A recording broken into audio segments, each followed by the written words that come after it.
आप जिसको सहज समझे उसको फॉलो कर सकते हैं। एक, लेकिन आप कोशिश करिएगा 1 या 2 ही कोचिंग को फॉलो करें, जिसको जी जिसको पढ़ने के लिए आप सहज हो, पहले से पढ़ते आए हो। और जैसे अगर कि आप मैम, ने सिर्फ मैगजीन पढ़ी है, सपोज करिए, तो बहुत अच्छा रहेगा कि आप उसको रिवाइज करें, और क्वेश्चंस आप देखने के लिए कि किस तरह का पैटर्न चल रहा है, ये आप किसी कोचिंग को फॉलो कर लीजिए जो अच्छी रेपुटेड कोचिंग है, उनमें से कंटेंट आप अपना वही रख सकते हैं। जैसे मैं क्रॉनिकल में फॉलो कर रहा था, लेकिन कोई ऐसी क्रॉनिकल अभी तो मार्केट में दिखी नहीं मुझे, जो बनियर करके आई हो कोई।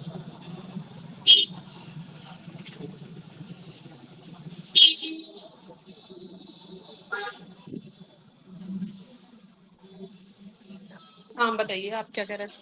मैम मैं ये कह रहा हूँ कि क्रॉनिकल मैं फॉलो करता था, हाँ, बनियर की तो कोई क्रॉनिकल मुझे मार्केट में मिली नहीं, मैंने पता किया था। तो क्रॉनिकल से आपने जो तैयारी की है आप उसको रिवाइज करिए, लेकिन मैं सजेस्ट करूंगी, क्योंकि क्रॉनिकल जो मैगजीन होती है ज्यादातर, या और भी कोई करंट अफेयर्स की मैगजीन होती है, वो इस तरह से कम डिजाइन होती है कि आप मेंस लिख पाए। आपको वहां से फैक्चुअल नॉलेज और काफी कुछ चीजें मिल जाएंगी, लेकिन क्वेश्चन का प्रारूप कैसा रहेगा इसके लिए आप अदर सोर्सेज को फॉलो करें तो एक अच्छा विकल्प रहेगा आपके लिए। कोई मैम सजेस्ट करिए आप, क्योंकि मुझे कोई आइडिया नहीं, क्योंकि मैं ठीक। का कोई आइडिया नहीं है मुझे। लेकिन मैंने विजन 365 में अपना व्यक्तिगत बता सकती हूँ, मैंने विजन 365 को जो उसका कंटेंट आता है वो लिया था। उसके अलावा ओनली आईएएस के जो मेंस के क्वेश्चन प्रैक्टिस कराते हैं उसको लिया था। जी तो आप 1-2 और भी देख लीजिए, इनको देख लीजिए, ये बेहतर लगता है तो आप इसको फॉलो कर लीजिए। जी मैम। इसके अलावा दृष्टि आईएएस की भी जो मेंस की टेस्ट सीरीज वगैरह चलती हैं वो मैंने फॉलो की थी। जी और आप मैम। बहुत अच्छा, आप इससे मेरे याद आया, आप कोई ना कोई कम से कम 2 टेस्ट सीरीज जरूर फॉलो करिए, जो भी जी आपको समझ में आए, अच्छी लगे, वो 2 टेस्ट सीरीज जरूर, हफ्ते में कम से कम 3 से 4 बार टेस्ट सीरीज लीजिए। और आपको कि ये बिल्कुल नहीं सोचना है कि मेरी प्रिपरेशन नहीं है। बहुत से बच्चे ऐसे होंगे जिनकी प्रिपरेशन मेंस की ठीक ठाक होगी, बहुत से ऐसे होंगे जो अभी से रिजल्ट वाले दिन से तैयारी करना शुरू किए होंगे। तो जी कभी मैम। ऐसा, हाँ, तो कभी ऐसा नहीं होता।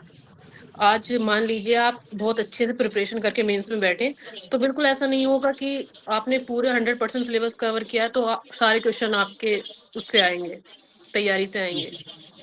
हो सकता है 20 में मान लीजिए जीएस पेपर फर्स्ट में 20 में से आपने पूरा सिलेबस को कवर किया, बहुत अच्छी तैयारी की है, 20 में से हो सकता है आपके 14 क्वेश्चन आपके प्रिपरेशन या आपको देखे हुए हैं, बाकी 6 नहीं आए।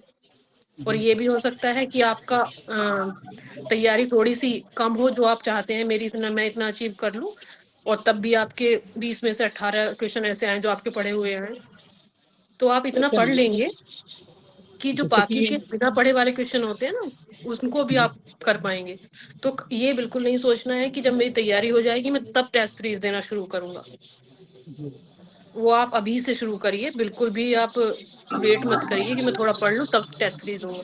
कम से कम 2 टेस्ट सीरीज मैं सभी को रिकमेंड करूंगी, वो आप फॉलो करिए।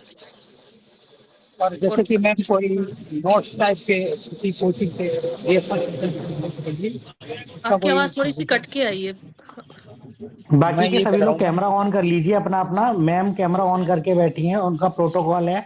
आप लोग कैमरा ऑन क्यों नहीं कर रहे हो? सभी लोग कैमरा ऑन कीजिए ना।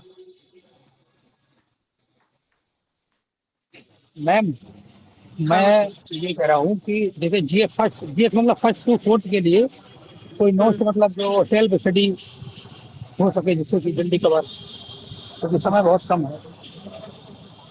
सेल्फ स्टडी के लिए कहना चाह रहे हैं आप, पूछना चाह जी रहे हैं? जी जी मैम। देखिए जीएस के लिए मान लीजिए सिलेबस आपने सभी लोगों ने देखा होगा। मान जी लीजिए जीएस के फर्स्ट पेपर में या किसी भी पेपर में लगभग आप आइडेंटिफाई करेंगे, अपना सिलेबस अपने पास रखिए और खोल के देखिए जितने भी सारे टॉपिक्स हैं उनके आप तो बहुत छोटे छोटे नोट्स बना लीजिए, आधे आधे पेज के। मैं भी आपको सजेस्ट करती हूँ कैसे बनाने हैं। मान लीजिए, अभी आप 1 मिनट रुकिए।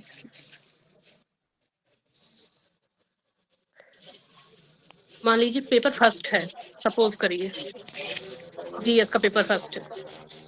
अब इसमें जैसे ये टॉपिक है स्वतंत्रता के पश्चात देश के अंदर एकीकरण और पुनर्गठन, तो इसमें कौन कौन से टॉपिक कवर हो रहे हैं एकीकरण के को लेकर, और पुनर्गठन एक्ट या उसमें क्या रिजल्ट आया था, वो तो आप दो दो लाइन के लिए बना लीजिए, ताकि आप उससे अनछुए न रहें। अगर जैसे हमारे पास जब हम मेंस देंगे तो बिल्कुल भी ये नहीं होगा कि हमारे पास 2 दिन की छुट्टी मिल जाएगी या 3 दिन की छुट्टी मिल जाएगी, हम सारी चीज को रिवाइज कर लेंगे उसके लिए।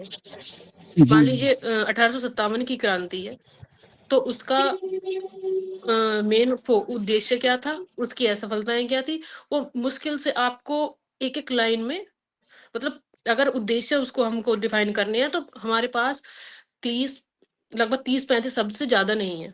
इतना बड़ा नोट्स नहीं बनाना है, वो आपका सारा नोट्स बना हुआ ही होगा, सिर्फ शॉर्ट्स नोट्स बना के रख लीजिए।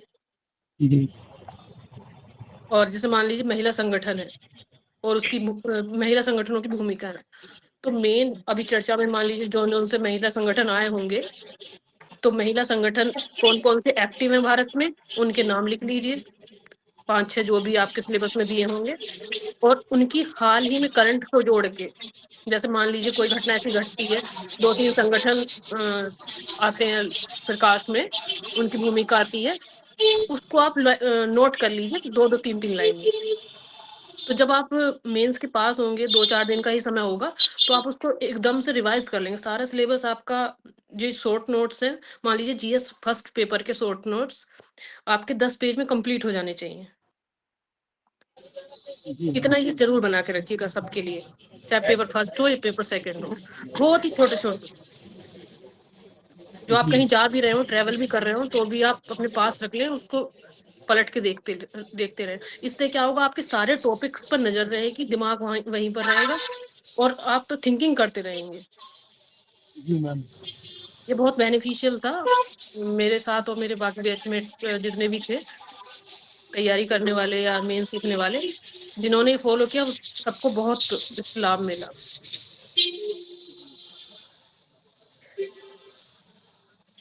आप ये मत सोचिए कि मान लीजिए बहुत बच्चे ऐसे हैं कि मेंस की कोचिंग नहीं कर पाए या नहीं कर सकते, या सेल्फ स्टडी करनी है, सबका होता है, डिपेंड करता है कि आप कितने डेडिकेटेड होकर पढ़ाई करें। जी मैम, यही प्रॉब्लम है मेरी, तो हाँ तो इसीलिए मैं बिल्कुल, पूछ रहा हूँ कि चलो। हाँ बिल्कुल भी ऐसा नहीं सोचना है कि अगर मैं कोचिंग करूंगा तो ही अच्छा परफॉर्म कर पाऊंगा। अपनी स्ट्रेटेजी बना लीजिए, मुझे कितने दिन में कितना पढ़ना है, और जी हर जितना भी सब्जेक्ट है, मान लीजिए 4 जीएस के पेपर हैं, यूपी का है, तो कम से कम 2 जीएस के पेपर आपको आज पढ़ने हैं, उसके साथ यूपी पढ़नी है, एसए लिखना है। हफ्ते में आप ये डिसाइड कर लीजिए कि मैं हफ्ते में 3 दिन एसए लिखूंगा।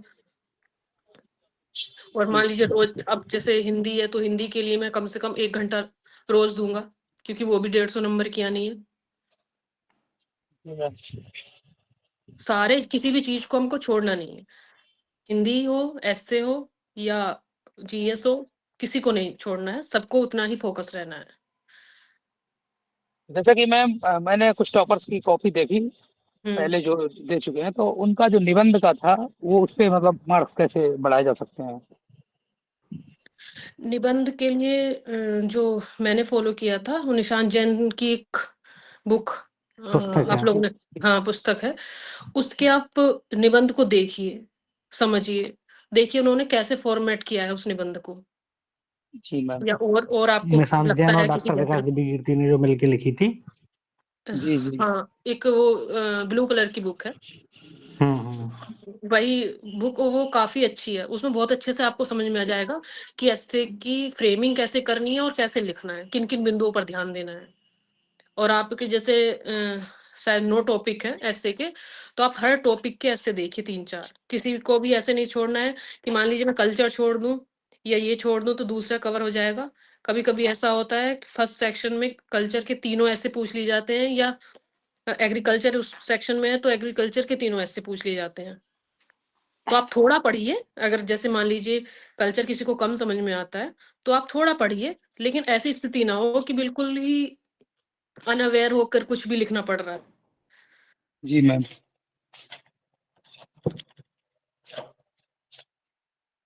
इसके अलावा भी एक बुक है, वो मैं उसका ठीक है। फोटो हाँ, मैं आपको व्हाट्सअप कर दूंगी। मैम कुछ क्वेश्चन मेंस के अलावा अन्य लोगों के भी हैं, जैसे यूपीपीसीएस के प्री के साथ साथ मेंस की तैयारी कैसे की जाए, और क्या पढ़ा जाए, कितना पढ़ा जाए, और नौकरी के साथ तैयारी कैसे की जाए। कुछ पर्सनल सवाल मेरे पास भी आए हुए हैं। और लगभग पूरा मेंस का सिलेबस कितने समय में कंप्लीट हो जाएगा, ये 3 सवाल हैं कि नौकरी के साथ साथ कैसे तैयारी की जाए, और प्री के साथ मेंस कैसे कवर किया जाए, यानी प्री प्लस मेंस को लेके कैसे चलना है, नौकरी के साथ कैसे तैयारी की जाए, और लगभग पूरा सिलेबस कितने समय में खत्म हो जाएगा। ये 3 सवाल हैं पर्सनली मेरे देखिए पास आए हुए हैं। अच्छा, जैसे नौकरी को लेकर है तो मुझे बेहतर ये लगता है कि जैसे लगभग टाइमिंग सबकी सेम होती है, मान लीजिए 10 से 5 है या कुछ, तो अकेले आप प्रिपरेशन करेंगे तो बहुत मुश्किल है। उसके लिए आप भाई जो बहुत डेडिकेटेड है वो तो कर लेगा, लेकिन थोड़ा-सा थकान भी हो जाती है जॉब करने के बाद और थोड़ी-सी नीरसता भी आती है। तो अपना कॉन्फिडेंस लेवल इतना हाई रहे उसके लिए सबसे बेहतर विकल्प है कि जो जितने भी लोग जॉब में हैं, वो कम से कम जैसे मान लो 3-4 लोगों का ग्रुप बना लें।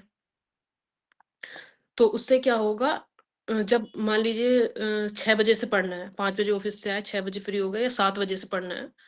तो 7 बजे से पढ़ना है तो 7 बजे से सारे सभी लोग डिस्कस करके पढ़ सकते हैं या ये डिसाइड करके पढ़ सकते हैं। मान लीजिए कि आज हम लोग हिस्ट्री पढ़ेंगे, मिलकर एक शेड्यूल बना लें, स्ट्रेटजी बना लें कि आज हमको हिस्ट्री पढ़नी है या आज इस टॉपिक में सेकंड पेपर में ये टॉपिक पढ़ने हैं, तो शायद चीज़ें बहुत आसान होंगी।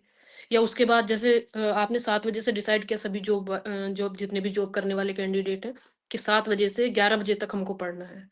तो 7 बजे से 11 बजे तक पढ़िए, फिर 15 मिनट के लिए आप चाहे गूगल मीट के माध्यम से या जैसे भी आप जुड़ पाएँ और थोड़ा-सा उसको 10-15 मिनट के लिए डिस्कस कर लीजिए।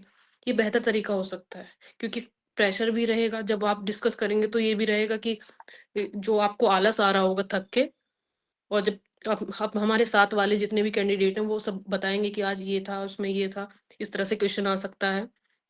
तो एक ऊर्जा बनी रहती है। सबसे अच्छी चीज़ ये है कि आप ग्रुप अपना रखिए और उससे मिलकर पढ़ाई करिए। नहीं तो अकेले आप पढ़ेंगे जॉब होने के साथ, क्योंकि थकान इतनी हो जाती है, तो बड़ा मुश्किल होता है। तो अगर मिल के पढ़ेंगे तो ज़्यादा बेनिफिट मिलेगा।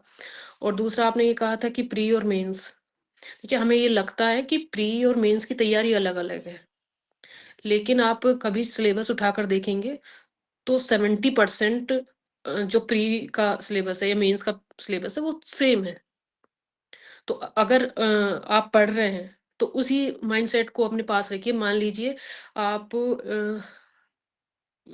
इसरो के बारे में पढ़ रहे हैं या डब्ल्यूटीओ के बारे में पढ़ रहे हैं। अब मान लीजिए मेंस में प्री में आपने ये पढ़ा है कि डब्ल्यूटीओ का गठन कब हुआ, किस उद्देश्य के लिए हुआ। तो वहीं पर आप ये देख लीजिए कि चर्चा में ये क्यों रहा है। जैसे मैगज़ीन है, मैगज़ीन में आया कि डब्ल्यूटीओ का कोई सा शिखर सम्मेलन अभी हुआ या जी20 का शिखर सम्मेलन अभी हुआ। तो तभी आपको ये फ़ोकस कर लेना है। अभी जैसे प्री का हम देखते हैं तो हम ये देखते हैं कि कहाँ पर हुआ है, किस डेट में हुआ है, और अगर मान लीजिए भारतीय प्रधानमंत्री ने कितने समझौते हुए या मेन किस टॉपिक को लेकर समझौता हुआ, जनरली हम प्री के लिए ये देखते हैं। तो आपको क्या उसके साथ ही क्या फ़ोकस करना है जब आप पढ़ेंगे मैगज़ीन में, तो इस तरह से रखिए कि मुझको उसमें से कम 3 लाइन का या 4 लाइन का कंटेंट तैयार करना है कि इसका जी20 का उद्देश्य क्या है, फ़ोकस, और आगे इसमें किन-किन चीज़ों पर फ़ोकस किया गया है। अपने साथ बिल्कुल एक आंसर राइटिंग की प्रैक्टिस ज़रूर करिएगा। प्री का पढ़ रहे हैं तब भी, प्री का पढ़ा आपने तो उसकी कब हुआ, कैसे हुआ और उद्देश्य क्या रहा, ये साथ के साथ लिखिए। तो फ़ोकस दिमाग में आपके वही रहे कि अगर इसमें मुझको लिखना पड़ेगा। जनरली प्री में हम क्या सोचते हैं कि हमको लिखना नहीं है, सिर्फ़ समझना है। तो हल्का सा समझा कि इसका उद्देश्य ये था, ये समझौता हुआ परमाणु ऊर्जा ऊर्जा को लेकर, खत्म। अब जब हम लोग को मेंस पर भी फ़ोकस देना है, तो हमको 3-4 चीज़ें अपनी शब्दावली भी मजबूत करनी है। क्योंकि जितने भी संगठन हैं या शिखर सम्मेलन होते हैं, वो रिपीटेड या तो ग्रीन ऊर्जा पे होंगे या परमाणु शक्ति अपनी बढ़ाने पर या द्विपक्षीय समझौते एआई को लेकर, जो नए-नए चीज़ें आ रही हैं, घुमा-फिरा के उन्हीं चीज़ों पर आधारित होते हैं। तो उद्देश्य और आगे किन-किन चीज़ों को लेकर समझौते हुए हैं, इसकी शब्दावली पर ज़रूर फ़ोकस करिए, ताकि आप लिख सकें। सिर्फ़ ऐसा नहीं है कि अगर प्री के क्वेश्चन में आएगा कि हाँ, परमाणु ऊर्जा पर समझौता हुआ है, तो देख के याद आए। आपको देखने की ज़रूरत ना पड़े, आप इतने श्योर हों कि वो शब्दावली आपको बिल्कुल फ़िक्स रहे कि आर्टिफ़िशियल इंटेलिजेंस पर समझौता हुआ है, या परमाणु ऊर्जा पर हुआ है, या ग्रीन एनर्जी पर हुआ है। वो शब्दावली आपने इतनी मज़बूत कर लेनी है प्री की तैयारी पर कि आप मेंस में सोचने की ज़रूरत ना पड़े। और एक तीसरा शायद आपने कुछ पूछा था, याद दिलाइए ज़रा? और तीसरा ये सवाल था कि ये कितने मेंस समय का में? सिलेबस लगभग कितने समय में पूरा हो सकता है? लगभग मुझे लगता है 3 महीने में आप अच्छी खासी तैयारी कर सकते हैं। 3 महीने में आप ठीक। इतनी तैयारी कर सकते हैं कि आप फाइनल लिस्ट में आपका नाम आ जाए। अगर आपने बिल्कुल भी तैयारी नहीं की है तब। और जैसे हमारे साथ भी, जैसे आप सब लोग तैयारी कर रहे हैं, हमारे साथ भी बहुत ऐसे-ऐसे लोग थे, जिनकी प्री का रिज़ल्ट आया और मेंस की तैयारी उनकी 0 थी और उनका फाइनल सिलेक्शन हुआ है। तो ये बिल्कुल ऐसा नहीं है, और 2 महीने बाद मेंस था। तो सबसे मेन फ़ोकस ये है कि आपको स्ट्रैटेजी बना लेनी है कि मैं ये अपना सिलेबस आज मुझको फाइनल टारगेट करना है, तो करना ही है। अपना 1 भी मिनट वेस्ट नहीं करना है। सुबह उठे, आधे पौन घंटे में आप फ्रेश होके पढ़ने के लिए बैठ गए। फिर नाश्ता करने से पहले या सुबह कुछ जो भी आपको कुछ खाना है स्नैक्स, उससे पहले आपको ये तय कर लेना है कि मुझको 2 घंटे या ढाई घंटे पढ़ाई करनी है। मान लीजिए जो रूम में रहते होंगे, वो ज उनको खाना बनाना है, तो आप ऐसा भी कर सकते हैं खाना बनाने के टाइम पर, जैसे कोई न्यूज़ है, जैसे दृष्टि का वो आता था यूट्यूब चैनल, जो मैं वही बताऊँगी जो मैंने फ़ॉलो किया था, जिससे मुझे सबसे ज़्यादा लाभ मिला। दृष्टि का यूट्यूब चैनल आता था, उसमें करंट अफ़ेयर्स भी आता था, अब मैं भूल रही हूँ, आर्टिकल्स पर लेकर भी वीडियो वो डालते थे। तो अगर आपको खुद खाना बनाना पड़ रहा है, तो आप उसको चलाकर अपने पास रख लीजिए। खाना बनाइए, ध्यान उधर भी रहेगा कि वो कम से कम इतना तो आपको समझ में आएगा कि ये चीज़ इस समय चर्चा में क्यों है। आप बिल्कुल भी निल नहीं रहेंगे जब मेंस का क्वेश्चन आपके सामने आएगा। तो इतने-इतने टाइम को भी आपको बचाना है। ऐसा नहीं है कि खाना खा के मान लीजिए 1 घंटा आप रेस्ट कर रहे हैं। खाना खाइए, 10-15 मिनट आपको म्यूज़िक सुनना है, कुछ भी करना है, एंटरटेनमेंट जो भी आपको उचित लगता है, वो करिए 15-20 मिनट और अपना तुरंत पढ़ने बैठ जाइए। बिल्कुल भी 1 मिनट भी अगर आप वेस्ट करेंगे, तो बहुत पीछे चले जाएँगे। उससे क्या होता है, आपको खुद हमको खुद ये पता नहीं चलता कि हमारी स्ट्रेंथ कितनी है पढ़ने की। अगर आपका कॉन्फिडेंस लेवल हाई रहेगा और मन करेगा पढ़ने का, तो आप 16-17 घंटे भी पढ़ेंगे, तो भी आपको थकान महसूस नहीं होगी। तो अपना 1 मिनट भी वेस्ट नहीं करना है, बिल्कुल भी। जैसे मैम अगर किसी का कॉन्फिडेंस कम है तो इसका कारण क्या हो सकता है? एक तो सिलेबस को मैनेज करने में समस्या आ रही हो सकता है हाँ, उसके पास नोट्स वैसे ना हो कि जो उसे पूरे करने हैं, कंप्लीट करने हैं। तो कहीं न कहीं गाइडेंस की भी कमी हो सकती है, हाँ, बिल्कुल। ठीक है? तो कभी-कभी क्या होता है कि चीज़ें हमें मान के चलो किसी का प्री हुआ है, जैसे हमारे ग्रुप में लगभग 30 प्लस बच्चों के लगभग हमारे पास रिजल्ट आ चुके हैं कि इन लोगों का प्री हुआ है। तो हुँ, उनमें से बहुत से बच्चे ऐसे हैं कि उनको अभी मेंस के बारे में ये तक नहीं पता है कि ऐसे को लिखना कैसे होता है। हाँ, अभी जैसे तो देखिए कुछ अगर फ्रेमिंग है। हाँ, जी। अ, देखिए तो इसको कैसे दूर किया जाए, इन सब समस्याओं को कि सिलेबस कैसे कंप्लीट करना है और उसके साथ नोट्स कैसे बनाने हैं और इम्पोर्टेंट वो भी है कि हमें नेक्स्ट प्री भी ध्यान रखना है। मान लो बहुत से बच्चों का चलो इस बार मेंस है और नहीं होता है तो नेक्स्ट प्री भी देना है, तो प्री प्लस मेंस को भी फोकस करना है। अगला प्री कब है?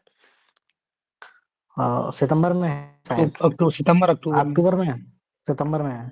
चलिए सितंबर में मान लीजिए, तो मेरा पर्सनल बीच में अभी आरओ का भी प्री हो सकता है तो वो भी अगस्त में पड़ जाएगा। तो जस्ट 1 मंथ बाद आरओ प्री पड़ेगा, फिर उसके 1 महीने बाद यूपीपीसीएस का प्री पड़ जाएगा। तो देखिए बहुत कभी-कभी ये भी होता सीधा-सा है कि बहुत से लोग सेलेक्ट भी हो जाते हैं या मेंस भी लिखते हैं, फिर उसके बाद अगला प्री नहीं होता है। देखिए, ऐसा बहुत ही रेयर होता है। मान लीजिए आपकी तैयारी इतनी अच्छी है, बहुत यहाँ पर जैसे 2 तरह के लोग होंगे। एक तो होंगे मान लीजिए 90 मार्क्स पर या 90 क्वेश्चन पर कट ऑफ गई, ठीक है? तो एक के 90 होंगे, बहुत से बच्चे ऐसे होंगे जिनके 90 के आस-पास होंगे और बहुत से बच्चे ऐसे होंगे जो 105 क्वेश्चन ठीक कर के आए होंगे, है ना? तो अगर हमारा प्री जो है वो बिल्कुल बॉर्डर पर है, तो संभावना ये रहती है कि अगले प्री में हमें ज़्यादा फोकस करना है।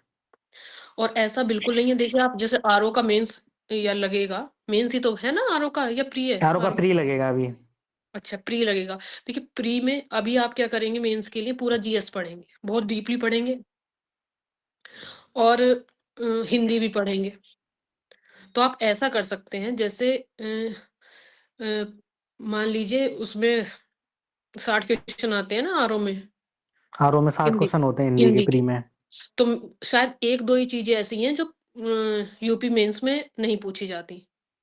जैसे पर्यायवाची शायद नहीं पूछे जाते, जो मुझे ध्यान आ रहा है एकदम से। मैं पर्यायवाची नहीं पूछे जाते हैं मेंस में, और बाकी पूछे जाने वाली चीजें जैसे कि लेटर है, सारांश है, हाँ, भावार्थ है, संक्षिप्तीकरण है, पत्राचार आप है, ये सब हाँ, चीजें पूछी जाती हैं। तो आप ऐसा कर सकते हैं, आप मुश्किल से आधा घंटा या 15 मिनट आप दिन डिसाइड कर लीजिए।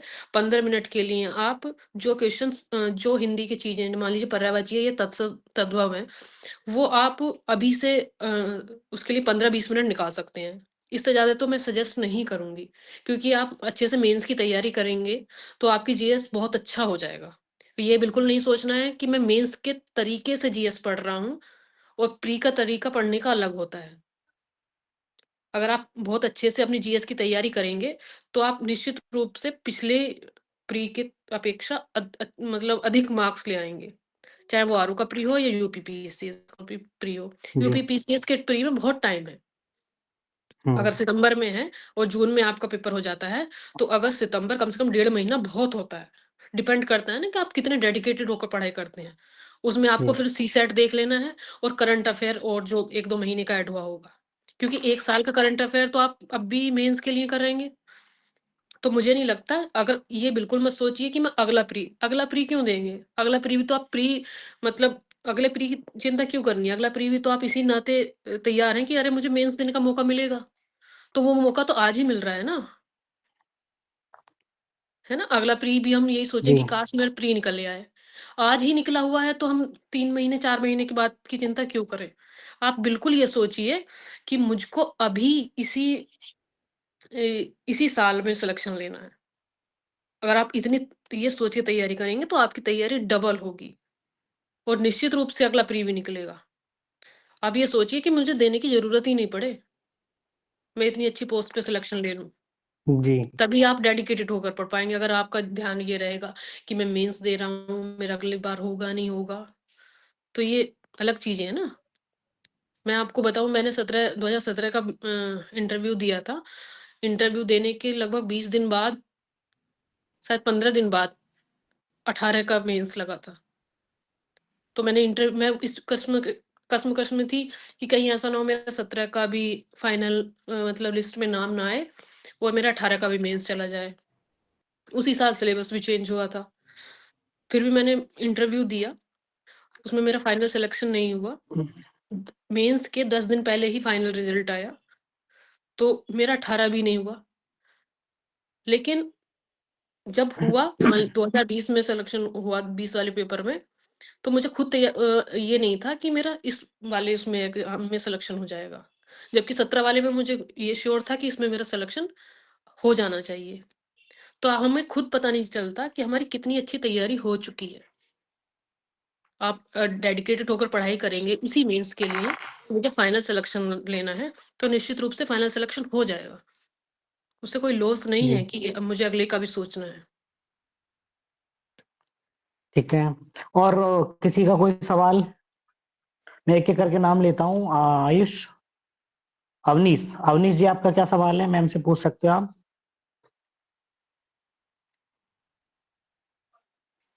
हेलो। आवाज जी, आ रही आवाज भैया? आ रही है, बोलिए। हम्म। नमस्ते मैम। नमस्ते। मैम मैं अभी दिल्ली हूँ और मेरा इस बार पीटी नहीं हुआ है यूपीपीसीएस में। हुँ। काफी मेहनत की थी, लेकिन कुछ 2-4 क्वेश्चन ऊपर नीचे हो रहे थे तो नहीं हो पाया। मैं इस बार यूपीएससी के लिए जा रहा हूँ देने। हम्म। उसके लिए मैं करंट के लिए सिर्फ एक ही मैगजीन फॉलो कर रहा हूँ, 365 पीटीबीएन वाली जो। हम्म। तो कम ठीक है ना, उसके लिए अगर इससे हो जाएगा करंट। मुझे तो लगता है कि आपको एक से ज्यादा मैगजीन फॉलो करनी चाहिए, कम से कम 2 मैगजीन आपको देखनी चाहिए, क्योंकि एक किसी भी मैगजीन में 100% करंट अफेयर कवर नहीं होता है। तो आप कोशिश करिए कि एक और को आप साथ लेके चले। आप 1 महीना पढ़ के देखिए, 15 दिन पढ़ के देखिए दूसरी मैगजीन को, इसको भी पढ़िए, इसके अलावा एक मैगजीन और पढ़िए, तो आपको फ़र्क समझ में आ जाएगा कि काफ़ी चीज़ें करंट अफेयर्स की एक मैगजीन को पढ़ के छूट रही थी। सबसे बेहतर ये होगा कि आप दूसरी पढ़िए 8-10 दिन उसी महीने की, तो तो मैं आपको क्लियर हो उसके जाएगा लिए कि मैं कुछ मिस ब्रिटिश का फॉलो कर लूँ। कर सकते हैं, उसका भी अच्छा आता है। अब मैं वो और आती है किसी का मंथली तो नहीं फॉलो की मैंने, क्योंकि मैं टीचर्स के लिए नहीं जाता।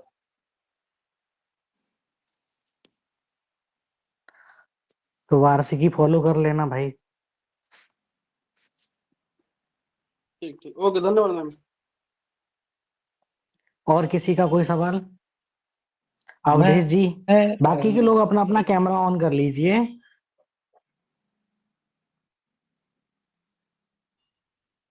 देखिए, मैं एक कॉमन चीज़ आप सब लोगों को बताती हूँ। जो भी जितने भी कैंडिडेट जो प्री क्वालीफाई किए हैं या नहीं भी किए हैं, जिनका भी अपने आप पर ये भरोसा होगा कि अगर इसका हो सकता है, मान लीजिए किसी का सिलेक्शन हो गया, या सपोज़ करिए मेरा ही है, अगर आपको अपने ऊपर ये भरोसा होगा कि अगर मैडम का सिलेक्शन हो सकता है, तो मेरे में कौन-सी कमी है? कभी भी खुद को अंडर एस्टिमेट नहीं करना है। जिनका सिलेक्शन होता है, मान लीजिए इंटरव्यू में 1000 सीटें हैं, 2000 लोगों की कॉल आई है, 3000 लोगों की कॉल आई इंटरव्यू के लिए, तो सब लगभग एक जैसे ही होते हैं, 19-20 का ही फ़र्क होता है। फिर भी लिस्ट में नाम तो 1000 लोगों का ही आना है ना, तो बहुत ज़्यादा अंतर नहीं होता। मान लीजिए जैसे मैं अपना अनुभव बताऊँ, जिस इंटरव्यू के बाद फाइनल रिज़ल्ट में मेरा सिलेक्शन नहीं हुआ, उसमें ऐसे बच्चों का सिलेक्शन हुआ मेरे साथ के ही, जो जिनकी तैयारी मुझसे कम थी, या जिनको हमारे टीचर्स को भी लगता था कि भई मेरा हो जाएगा, इनका नहीं होगा। मतलब तैयारी को देख कर का अनुमान लगा लेते हैं हम लोग। तो ये भी एक चीज़ आपको कॉन्फिडेंस देती है। अगर मुझसे कम तैयारी वाले का सिलेक्शन हो सकता है, तो मेरा भी हो सकता है। वो कोई जादू नहीं करते हैं, सिर्फ़ जिसको अपने आप पर भरोसा है कि मैं कर लूँगा, या मेरा हो इनका हो सकता है तो मेरे में कौन-सी कमी है, मैं भी कर लूँगी या कर लूँगा। तो निश्चित रूप से आधा सिलेक्शन को तो आपका तभी हो जाता है जब आपका अपने ऊपर ये भरोसा होता है कि हाँ, मेरा होगा और मैं करके दिखाऊँगा। बहुत से बच्चे ऐसे हैं जो बिल्कुल प्री के बाद ज़ीरो तैयारी थी मेंस की, और दिन-रात उन्होंने बिल्कुल मेहनत की, और 2-3 महीने बाद मेंस होता है और उसमें वो फाइनल सिलेक्शन लिया। बस आपको सबसे ज़्यादा क्या करना है, अपने ऊपर भरोसा करना है। अगर आप अपने ऊपर भरोसा करेंगे, जी। तो निश्चित रूप से फाइनल लिस्ट में आपका नाम आने से कोई नहीं रोक सकता। बिल्कुल ऐसा नहीं होता है, कभी-कभी हम आप जैसे मुझ ही को देख रहे होंगे, तो बहुत लोग ये सोच रहे होंगे कि अरे मेरे को तो शायद तैयारी बहुत अच्छी होगी, बहुत अच्छी जगह से मैम ने कोचिंग ली होगी। बहुत सी चीज़ें ऐसी आती हैं, या मैडम तो कर लेंगी। वैसे अभी बहुत से बच्चे जो मन में सवाल होगा लेकिन पूछ नहीं पा रहे होंगे, संकोच कर रहे होंगे। तो ये सब चीज़ें जैसे ही आप देखो, कॉन्फिडेंस आया होगा आपको प्री निकलने के बाद, है ना? आप अपने आप को थोड़ा-सा बेहतर तैयारी महसूस कर रहे होंगे कि मैं थोड़ी अच्छी तैयारी है कि मेरा प्री निकल गया। ऐसे ही आपका जब इंटरव्यू कॉल आएगा, आप खुद ही देखिएगा, कॉन्फिडेंस आपका कई लेवल ऊपर बढ़ जाएगा। तो ये सिर्फ़ अपने ऊपर भरोसा करने का आधा खेल है। आपने अपने ऊपर भरोसा किया कि मैं फाइनल सिलेक्शन में इस बार मुझे बिल्कुल आना है, तो आपकी अगर ज़ीरो भी तैयारी है, आप डेडिकेटेड होकर पढ़ते हैं, तो निश्चित रूप से आपका सिलेक्शन होगा। कोई नहीं रोक सकता उसको। तो बिल्कुल भी कॉन्फिडेंस को लूज़ नहीं करना है, कि अरे मेरी तो ज़ीरो तैयारी है, मेरे तो तुक्के में निकल गया। जिनका निकल भी जाता है तुक्के में, वो भी फाइनल लिस्ट में आ जाते हैं, तैयारी करके मेंस की। जी। किसी का कोई सवाल हो तो पूछ सकते हो आप, माइक ऑन करके अपना। मैम, ये बुक मैं लाया था, ये ठीक है? कैसे के लिए? निबंध के लिए ठीक है। हाँ, ठीक है। अच्छा, और ग्रामर पोर्शन के लिए ये चल जाएगी आदित्य? हाँ। आदित्य, ठीक है। नमस्कार मैम। नमस्कार। मैम मैं ये पूछना चाहता हूँ कि रिवीजन का शेड्यूल क्या होना चाहिए? मुझको लगता है 1 हफ्ते बाद आपने जो भी पढ़ा है, आप अपना टाइम डिसाइड करिए सबसे पहले। नया कंटेंट आप कितने घंटे पढ़ेंगे, जीएस फर्स्ट कितने घंटे पढ़ेंगे या सेकंड कितने घंटे पढ़ेंगे, ये आपका शेड्यूल बना होना चाहिए। और हफ्ते 10 दिन में आपको रिवीजन के लिए शेड्यूल रखना है। 10 दिन बाद मान लीजिए आपने 10 दिन पढ़ाई करी नया चीज़ें, 10 दिन बाद आप अपना 1 दिन रखिए पिछली बार के उसके रिवीजन के लिए। और जब आप रिवीजन करेंगे या पढ़ाई भी कर रहे हो, जब फ्रेश कंटेंट पढ़ रहे हो, तभी आपका दिमाग साथ में ये भी चलता रहे कि इसमें किस तरह का क्वेश्चन आ सकता है। तभी आप पुरानी टेस्ट सीरीज उठा के देख लीजिए। मान लीजिए आर्ट एंड कल्चर का किस तरह से क्वेश्चन डिजाइन होता है, या इंटरनेशनल रिलेशन को लेके किस तरह का क्वेश्चन डिजाइन हुए थे। ये आपके पढ़ने के साथ साथ चलते रहना चाहिए। तो हफ्ते 10 दिन में आप रिवीजन का जरूर शेड्यूल रखिएगा, नहीं तो वो 10 दिन जितना भी पढ़ा है वो गायब हो जाएगा धीरे धीरे। रिवीजन सबसे मस्ट है। और एग्जाम के टाइम पर कम से कम 8 दिन पहले से आपने जितना पढ़ा है उतना ही का ही रिवीजन करें। नया कंटेंट कुछ भी ना देखें, क्योंकि कभी भी ऐसा नहीं होता कि 20 के 20 क्वेश्चन किसी भी जीएस के पेपर में याद किया है। 15-16 ही ऐसे होंगे जो आपने पढ़े हुए होंगे। 3-4 क्वेश्चन आपको खुद ही उसकी भाषा शब्दावली समझ के, मान लीजिए क्वेश्चन जो भी है उसकी शब्दावली आप ढूंढिए और उस थोड़ा-सा 1-2 मिनट उस पे चिंतन कीजिए कि इसमें मैं क्या लिख सकता हूँ? इसको कैसे-कैसे फ्रेम कर सकता हूँ? तभी आप उसको लिख पाएँगे। ये मत सोचिए कि 20 के 20 क्वेश्चन मेरे याद के आएँगे। कभी-कभी ऐसा होता है 20 में से 10 ही क्वेश्चन याद के आते हैं और आपने जितना पढ़ा होगा, उसी का यूज़ करके आपको वो सारे क्वेश्चन लिखने होते हैं। और मैम जब आप ये मेंस में लिखेंगे, तो जो भी क्वेश्चन आप जैसे मान लीजिए क्वेश्चन नंबर 1 आपको लिखना है, तो तभी आपको 10-15 सेकंड का टाइम लेके ये सोच लेना है कि मैं इस क्वेश्चन को लिख रहा हूँ जैसे, तो पहले क्या लिखूँगा, मिडल में क्या आएगा, लास्ट में क्या आएगा। मतलब क्वेश्चन की फ्रेमिंग एक 5-10 सेकंड के लिए दिमाग में कर लीजिएगा, तभी उसको मैं लिखिएगा। जो आपने बताया मैम कि आधे पेज का या 1 पेज का जो शॉर्ट नोट्स बनाना है, उसमें हुँ। जो है जो टॉपिक होते हैं उन टॉपिक के बारे में जो मुख्य चीज़ें जैसे उसका उद्देश्य क्या है या उसका क्या इम्पैक्ट होगा, हाँ, तो हाँ। कौन-कौन सी चीज़ें जो है ज़रूरी हैं जो वन पेजर बनाया जाए उसका? 1 पेज नहीं, 1 पेजर से भी आपको शॉर्ट रखना है।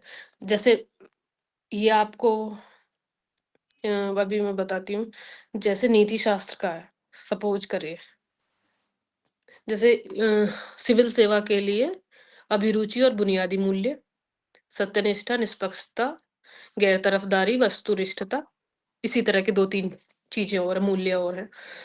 तो आपको अभिरुचि की डेफ़िनेशन लिख लेनी है, ठीक है?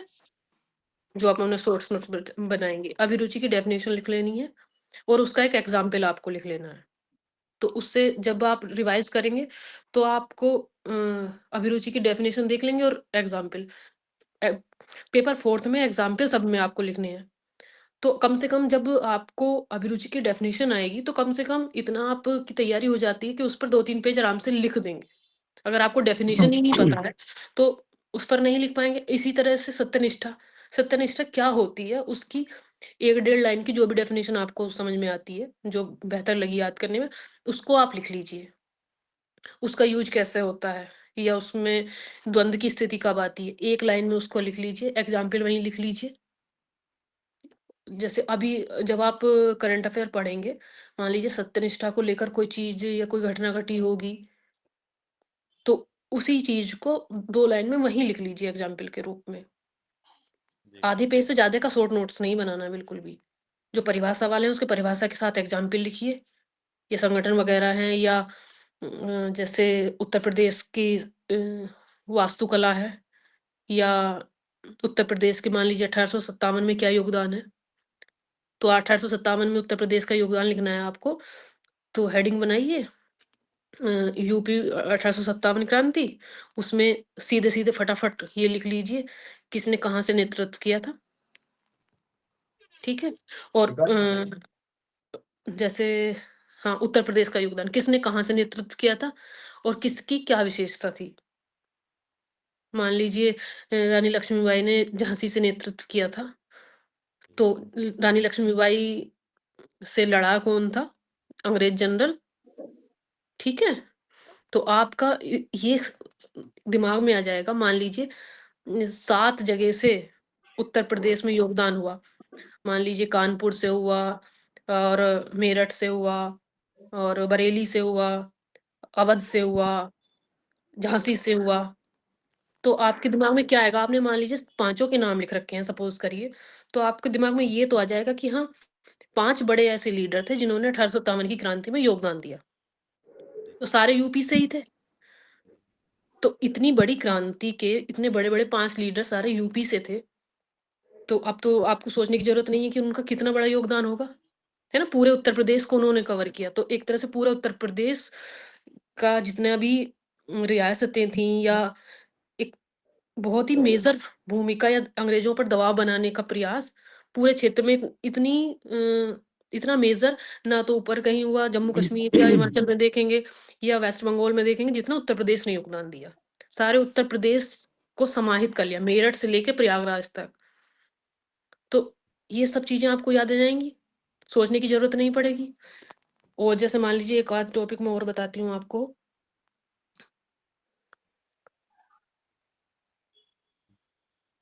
और जैसे बजट और आप देख लीजिएगा बजट में इस बार क्या कॉमन रहा है। मैम कई बार क्या होता है कि शॉर्ट नोट्स बनाने की जब कोशिश करते हैं, तो हुँ, उसके बावजूद कोशिश तो रहती है कि 1 पेज में उससे कम पेज में बने, लेकिन हुँ। जब बनाने के लिए बैठते हैं तो मालूम पड़ता है कि 1 पेज से ज़्यादा हो गया। तो वो उसके फिर लिए तो समझ आपके नहीं आता कि क्या चीज़ उसके रखें लिए और तो क्या नहीं, उस शॉर्ट नोट्स इसलिए नहीं बनाने हैं। देखिए नोट्स तो आपके पास होंगे ही। आपको किसी भी तरीके से एक उसमें जो शॉर्ट नोट्स हैं उसमें से केवल कीवर्ड्स रखने हैं आपको। अब मान लीजिए सिनॉप्सिस जैसे ये टाइप है में। हाँ, जैसे उत्तर प्रदेश में भूमि सुधार और इसका प्रभाव, ठीक है? अब आपने मान लीजिए कोई कंटेंट लिया, देखा उत्तर प्रदेश में भूमि सुधार, तो आप उसमें कौन-कौन से भूमि सुधार हुए, ज़मींदारी और ये सब लिख लिया आपने, 3 पॉइंट उसके बनाए और उससे क्या चीज़ें आसान हुई। मान लीजिए अ, जितनी भी बंजर भूमि थी, उसका मतलब सही से यूज़ हो गया, ठीक है? और जितने भी जोतों का एकीकरण हो रहा था, उसका विकेंद्रीकरण हो गया। तो आपको ऐसे लिख लेना है कि जोत का विकेंद्रीकरण, ठीक है? बिल्कुल कीवर्ड्स लिखने हैं। ऐसा नहीं है कि इसके प्रभाव से जो है जोत का विकेंद्रीकरण हुआ जिससे गरीब तबके या पिछड़े लोगों के आय में वृद्धि हुई। ये सब नहीं लिखना है। आपने मान लीजिए लिख दिया जोतों का विकेंद्रीकरण। तो इतने तो आप जानते ही हैं कि इससे क्या होगा, जोत का विकेंद्रीकरण होगा तो जितना भी हमारा गरीब जनता है या लोअर तबका है उसकी आय में वृद्धि होगी, उसकी स्थिति मजबूत होगी। और वो जो है भारत की इकोनॉमी में अपना योगदान देगी, है ना? ये तो आगे चीज़ आप समझते जाएँगे, तो आपको सिर्फ़ कीवर्ड्स लिखने हैं। गौरव जी अपना माइक ऑफ कर लीजिए।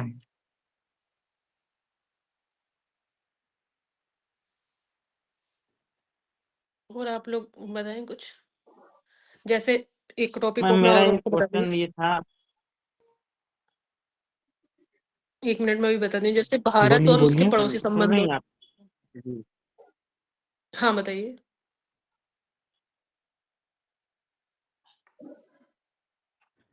मैम ये था कि जैसे मेंस की तैयारी करनी है तो इसके लिए सेल्फ स्टडी के लिए सोर्स क्या होना चाहिए, कहाँ से पढ़ें, यही अभी नहीं नॉलेज है कि पढ़ना कहाँ से, कौन कौन सी किताबें ली जाएं।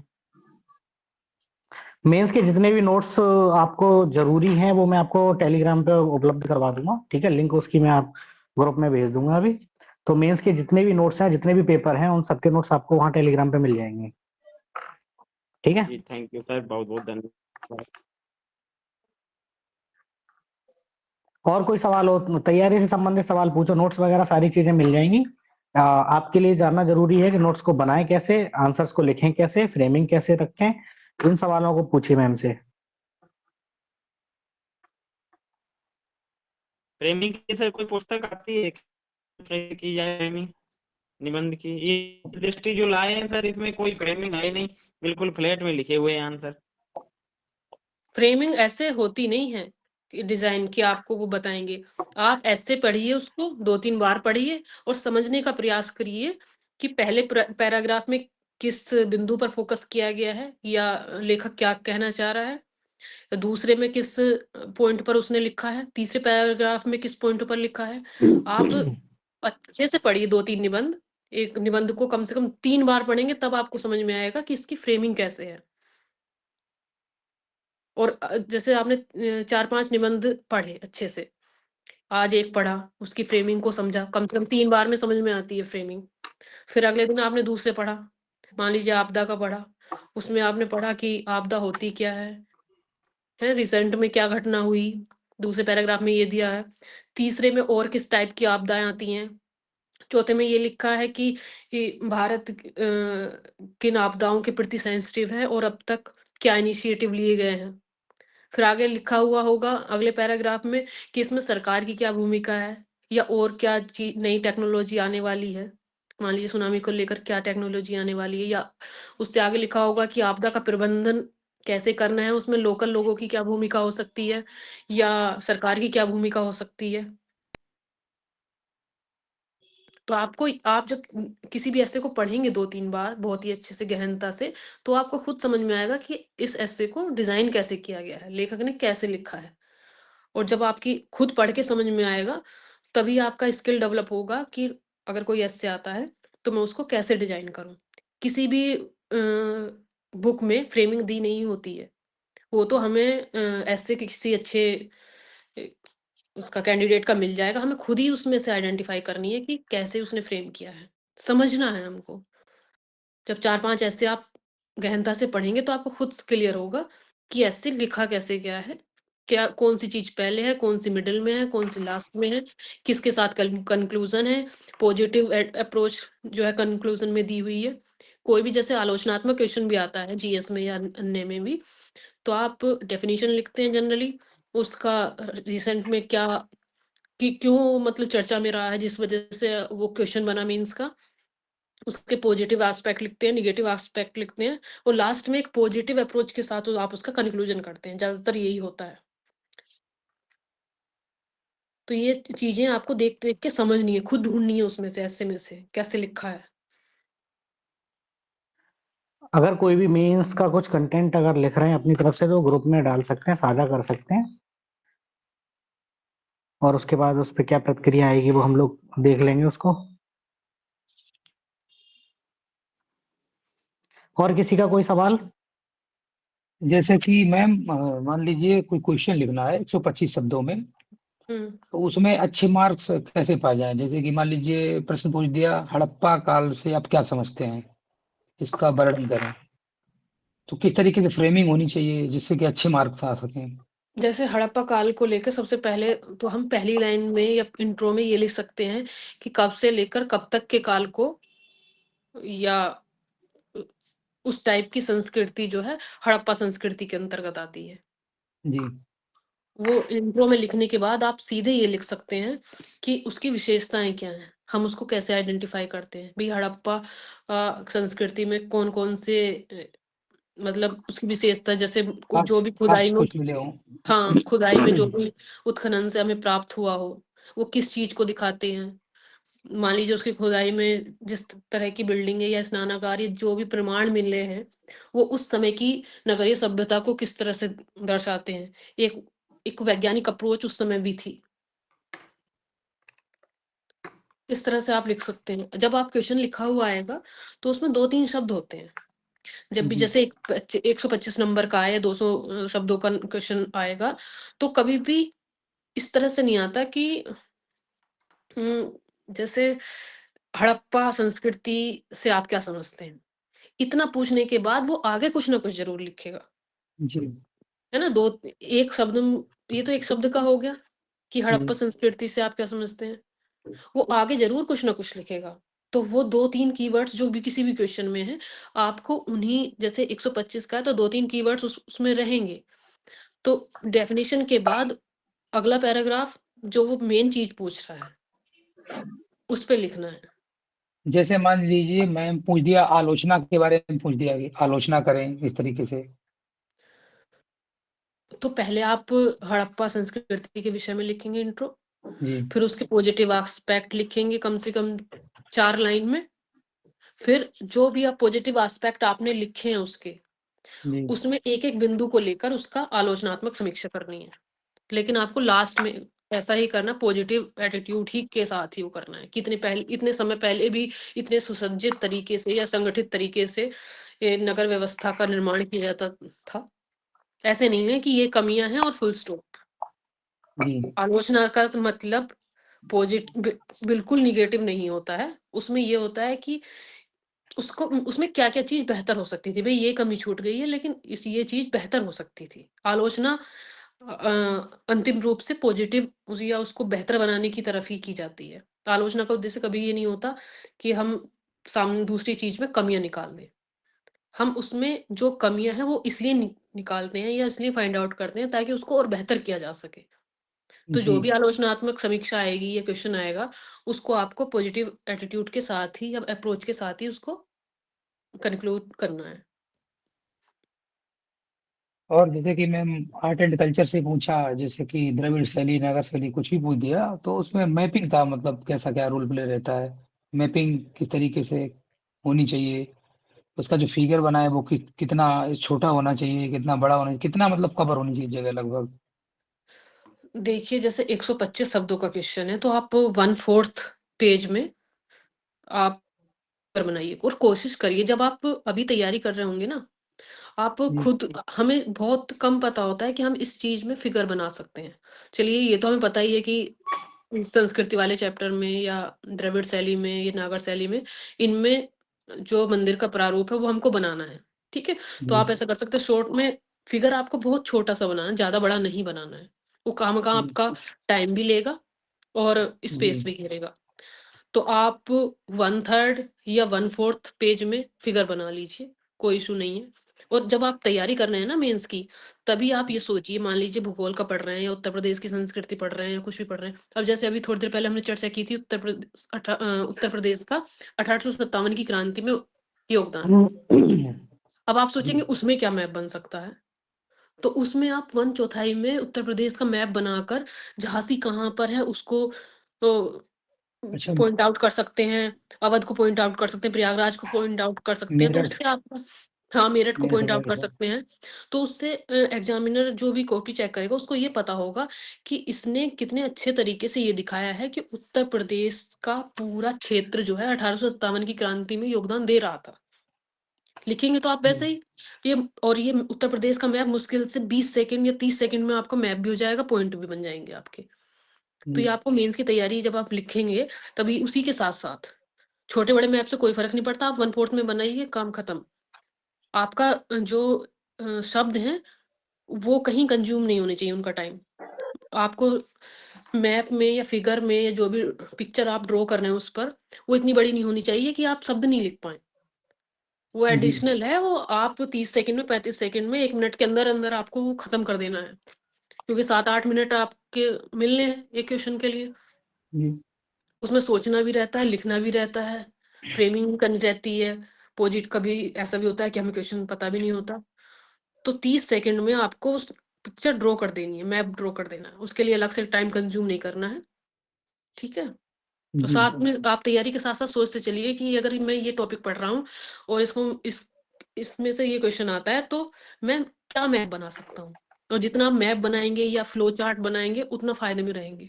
आप कम चीज़ें, कम स्पेस में और कम टाइम में एग्ज़ामिनर को एक्सप्रेस कर पाएँगे। जी। और वही मैम GS3 में जैसे कि कोई कृषि से थीम पूछ दी, उसमें क्या रीड कर सकते हैं? कृषि में क्या?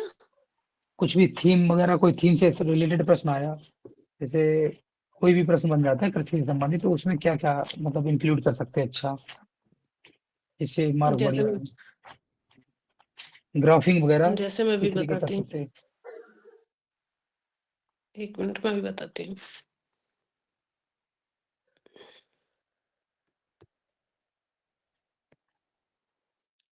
जैसे मान लीजिए मृदा को लेकर सवाल आता है, सपोज़ करिए, अभी एकदम से जी सारे टॉपिक याद भी नहीं आते।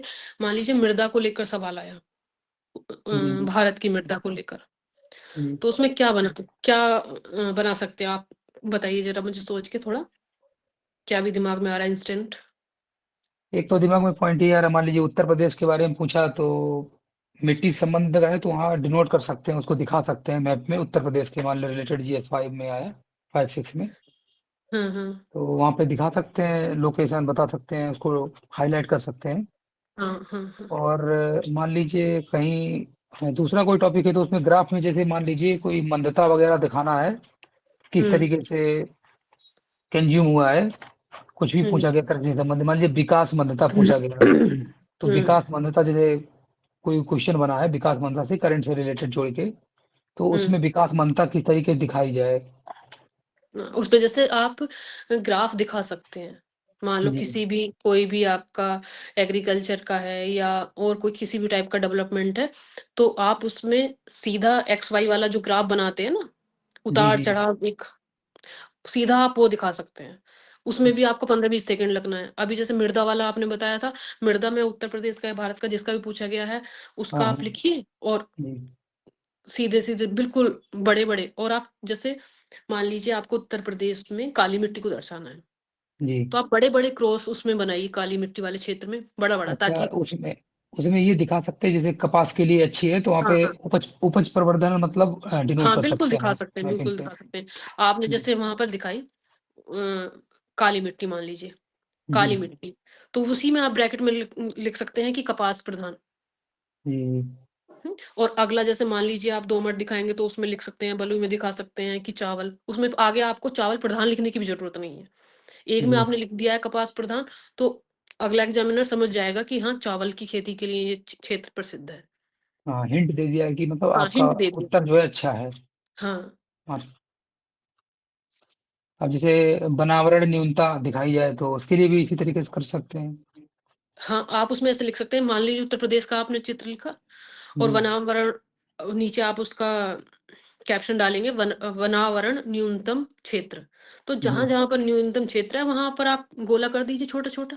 आधिक्य वाले को दिखाने की जरूरत नहीं, छोटा छोटा गोला कर दीजिए, जी है ना, कि यहाँ यहाँ हाईलाइट कर दीजिए उन क्षेत्रों को कि यहाँ पर वनावरण न्यूनतम है। जी इन सब में आपको मैप बना देना है, बिल्कुल नहीं सोचना है। ये मत जी सोचिएगा कभी कि वनावरण न्यूनतम पूछा गया है, इसमें एग्जामिनर कहेगा मुझे खामखा मैप बनाकर नंबर लेना चाह रहा है कैंडिडेट। जी बिल्कुल मैप बनाने में आपको बिल्कुल भी नहीं सोचना है। अगर जी जरा मैम। सी भी संभावना है तो बनाना है आपको, उससे हाँ, आपका 1 नंबर बढ़ जाएगा। जैसे कि मैम मैंने थोड़ा एनालिसिस किया था मार्केट में जाकर इंग्लिश मीडियम का, तो हम्म। वहाँ पे मैंने देखा कि मैपिंग, जैसे हिंदी मीडियम की कई टॉपर्स की कॉपी देखी तो उसमें दिखा मुझे कि मैपिंग का उन्होंने ज्यादा प्रयोग किया और लिखा कम है। हाँ तो उसी के मैपिंग, लिए ये हेल्पफुल हो सकता है। एक मैं ये लाया था मैपिंग के लिए, ग्राफिंग के लिए, इसमें ग्राफ वगैरह पूरे टोटली दिखाए गए हैं, जैसे जी एस बिल्कुल थ्री से हेल्पफुल होगा। रिलेटेड, GS 3 से UP 5-6 के लिए, तो उसमें दिखाया गया है। तो वही मैं जानने का प्रयास कर रहा था कि क्या मतलब हेल्पफुल अच्छे तरीके से होगा ये ग्राफिंग हाँ करना। बिल्कुल हेल्पफुल होगा, फ्लो चार्ट जैसा होगा ना। मान लीजिए जी आपने जी मिट्टी ही लिखनी है, तो मिट्टी के 5-6 चीजें आपने एरो लगा कर नीचे लिखी, काली मिट्टी, बलुई मिट्टी, ये मिट्टी, वो मिट्टी, सब लिखी। फिर उसके नीचे जी सीधा आप कम शब्दों में भी लिख सकते हैं कि ये यहाँ पर कौन से पोषक तत्व की प्रधानता होती है इसमें, है जी ना, या कौन कौन सी जी फसलें पाई जाती हैं। जी। जैसे कि तो एक केस स्टडी में दिखा सकते हैं, जैसे केस स्टडीज में मैपिंग वगैरह से उसमें डिनोट कर सकते हैं, कोई जगह लोकेशन है तो उसको दिखा सकते हैं, ये चीजें बिल्कुल दिखा होनी सकते हैं। चाहिए। जी। और मैम साइंस टेक के लिए क्या होना चाहिए? फिर साइंस टैग के लिए आप मैगजीन काफी फायदेमंद रहती है, हाँ, तो क्योंकि आप रीजन रीजन देखिएगा। सफिशिएंट रहेगी। हाँ, सफिशिएंट है, कोई इशू नहीं है। आप जी जो आपने जो पीटी में भी पढ़ा होगा ना, जी। कि जितनी भी मैगजीन पढ़ी होंगी, तो उसमें साइंस टेक वाला जो पोर्शन होगा, उसको आप एक बार रिवाइज जरूर कर लीजिएगा। और मैम कुछ शब्दावली इम्पोर्टेंट कोई हो उसके लिए थोड़ा, कौन सी शब्दावली, जैसे कि जैसे कि मानसून निर्भरता और खंडित भूमि के लिए कुछ इस तरीके के कीवर्ड, जैसे कि जो कि एग्जामिनर को मतलब इम्प्रेस करे, जिससे हाँ कि मतलब मार्क्स अच्छे सामान्य, मिल सके। वो तो चीज। जो जैसे मान लीजिए आपने विजन का ही नोट्स पढ़ा है, देखो जी जब भी आप पढ़ोगे ना नोट्स से या किसी भी अपने भी खुद के लिखे हुए या विजन के या किसी के भी, आप हाइलाइटर और रेड पेन अपने पास रखिए और जी जैसे ही शब्द और पूरा फोकस होके पढ़िए, ऐसे नहीं जी कि सरसरी निगाह डाल ली। तो उन शब्दावलियों को आप हाईलाइट करिए 2-3 बार, उसको रेड पेन से सर्कल करिए, अंडरलाइन करिए, जैसे भी आपका ध्यान उस पर रहे, तभी आपकी जी शब्दावली मजबूत होगी।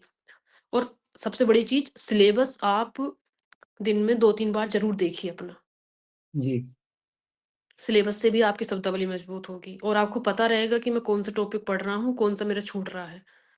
नोट्स जी पढ़ेंगे तो उसमें अंडरलाइन और हाईलाइट करना कीवर्ड्स को बहुत जरूरी है।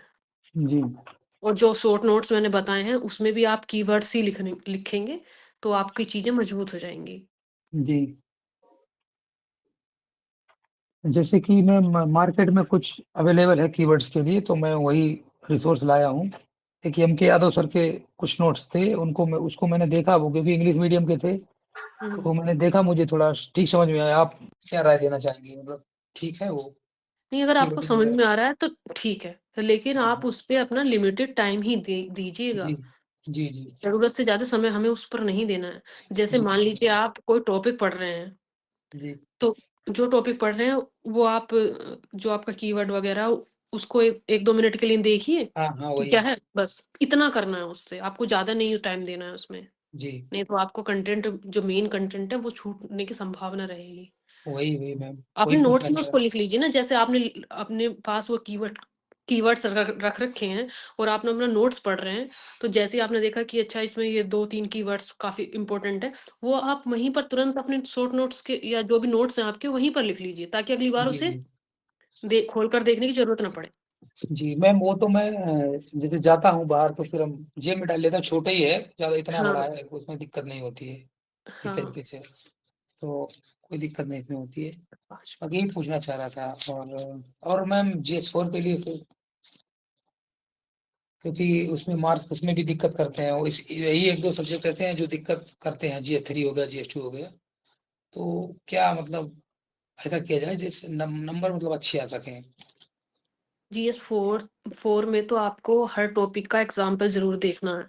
अच्छा, एग्जाम्पल।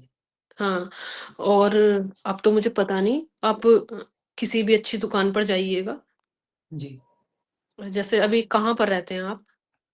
अरे मैं अभी तो ऐसे ही चल रहा है, अभी दोस्त के रूम पे है, नहीं मुखर्जी नगर। मतलब शहर का मुखर्जी नाम नगर पूछ रही, मुखर्जी नगर। मुखर्जी नगर में। हाँ आप हाँ। निकलिए जरा, इस उस दुकान पर देखिएगा जिस पे पीसीएस की चीजें ज्यादा मिलती होंगी। जी आप वहां पर जाकर ये देखिए कि फोर्थ पेपर के लिए भैया मुझको कंटेंट दिखा दीजिए, क्या क्या चीजें आपके पास हैं। जी मान लीजिए आपको 4-5 कंटेंट वो दिखाता है, उसमें जी से आपको समझ में आ जाएगा कि किस में फ्रेमिंग अच्छी दी हुई है, किस में नहीं दी हुई है। अगर आपके पास जी कोई चीज नहीं है, नोट्स नहीं है, तो आप जी कोई ऐसा कंटेंट ले सकते हैं जिसमें जी। चीजें बहुत अच्छी दी गई हों। मुझे ऐसा ध्यान है शायद घटना चक्र या किसका वो 6 आते थे। यूथ यूथ का आता है, घटना चक्र का आता है। हाँ, तो एक बार घटना चक्र का देखिए, अगर आपको मिल जाए तो, जी नीति जी शास्त्र का। जी उसमें बहुत, जो मुझे ध्यान आ रहा है, बहुत अच्छी फ्रेमिंग थी, परिभाषा वगैरह अच्छी थी, जी और एग्जाम्पल आप साथ के साथ सोचिएगा उसके। जी। जैसे एग्जाम्पल कोई करंट का अगर मुद्दा है, तो करंट, करंट जोड़ के ले बिल्कुल सकते हैं, कुछ करंट। उदाहरण हाँ देने। हाँ, करंट बिल्कुल लिखिए, करंट से आपको नंबर अच्छे मिलेंगे। जी। और मैम ठीक है। और GS5 से ठीक है, कुछ? लगभग आपके सारे सवाल क्लियर हो चुके हैं। जी। किसी और का कोई सवाल हो तो बताइए। किसी और का? जयप्रकाश जी, यूपी बेसिक। अन्य कोई भी सवाल पूछना चाहते हैं, मैम से पूछ सकते हैं।